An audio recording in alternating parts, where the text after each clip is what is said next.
Hi guys. So today there's a particular concept I want to explain, and it's data leakage. It's a concept that anybody that's in the AI space or in the data space or looking to get into that area, right, should watch or should start taking note of, because it's a bit tricky, right? So what is data leakage? Now, data leakage, as you can see on the board, right?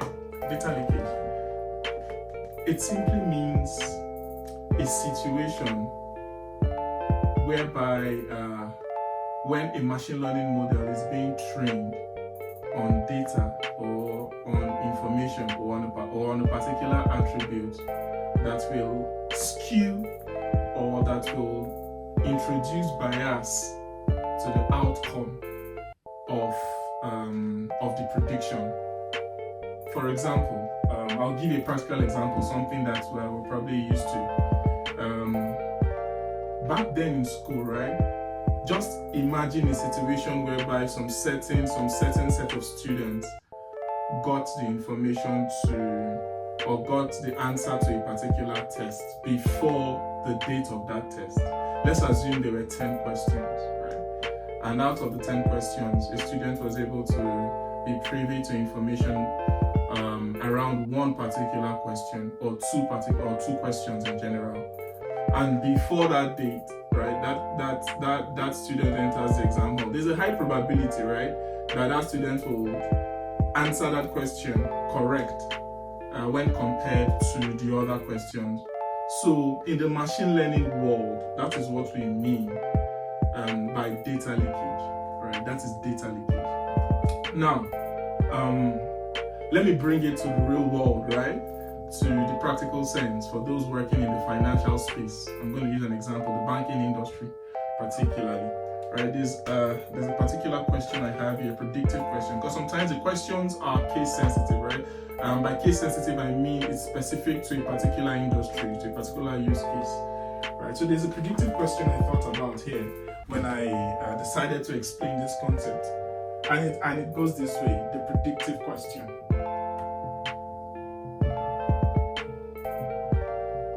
All right, the predictive question. Let's get this. Okay, so it says predict if a customer or a client, whichever, will pay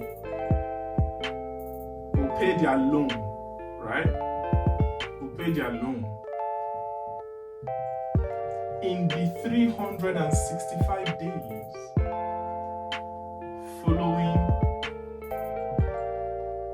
a 30-day period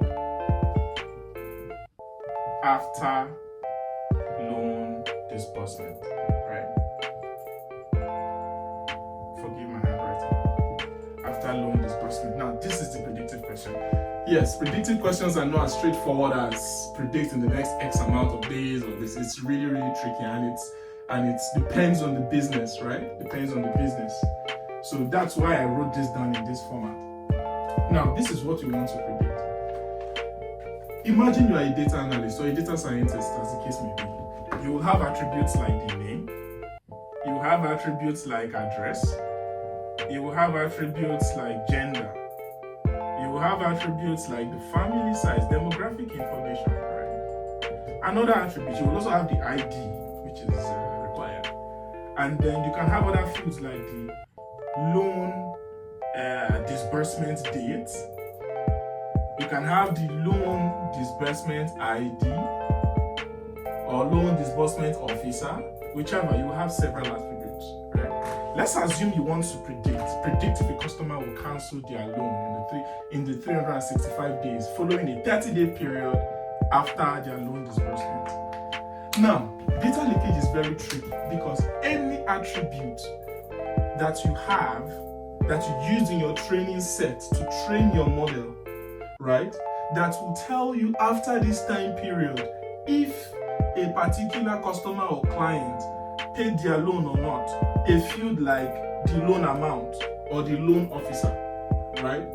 anybody that has that kind of field, or let's say loan officer paid, because a loan officer might not necessarily mean that the person paid a loan, but any attribute, any field that will inform the model that a client paid within that time period is a field that will cause data leakage, right?